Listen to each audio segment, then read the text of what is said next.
I'm Jeff Altman, the Big Game Hunter. I coach people and organizations to be more effective because I want to help you succeed. It's really as simple as that. After all, if you're in job search mode, you don't know that, or you don't act like the skills needed to find a job are different than those needed to do a job. And here, well, I'll also say that in your career and how you manage it, networking is not as important to you as it should be. And often what happens is people lurch from job search to job search and neglect the networking that needs to take place consistently throughout their careers. And in networking, people make a couple of different mistakes. And here I'm going to talk with you about 3 interrelated ones that you really, if you do these, you need to stop. And the first one is you never shut up. It's all about you. Who wants to sit there and listen to you bask in your magnificence? And I say that with sarcasm because that's the way it sounds.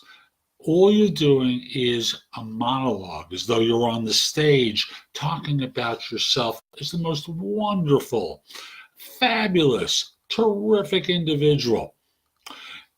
No one's going to listen. And thus that leads to the second one, which is you have the awareness that the other person needs to talk. That's good. That one's good.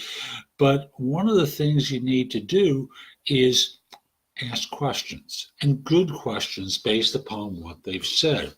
You can't make this a conversation where they say something and you agree by telling your version of that episode as well. You want them to go a little bit deeper because that inquiry often is enough to really make them like you. As I've said in job search for many years, the more they talk, the more they like you, right? Well, in networking, you want to ask good probing questions without making it seem like an inquisition. Tell me more about that. I'm curious, like, did you run into a problem with that, or what sort of issues showed up, or whatever it is. You just want to get them talking a little bit more.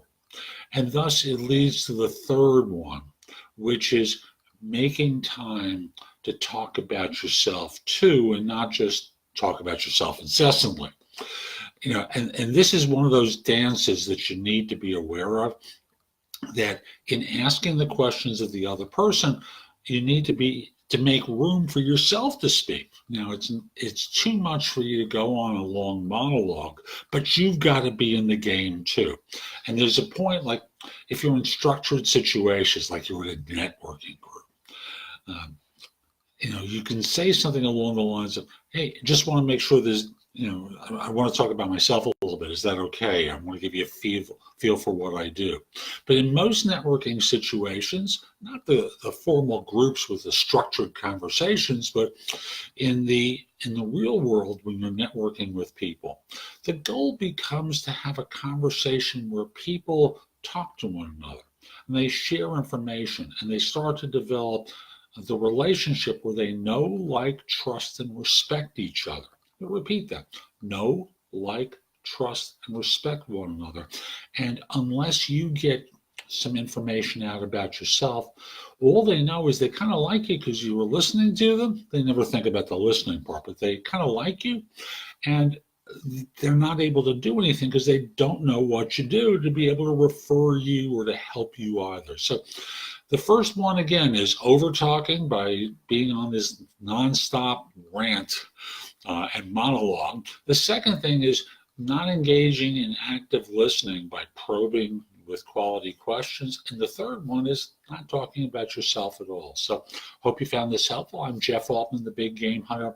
If you're interested in my coaching, you connect with me on LinkedIn at linkedin.com/IN/the Big Game Hunter.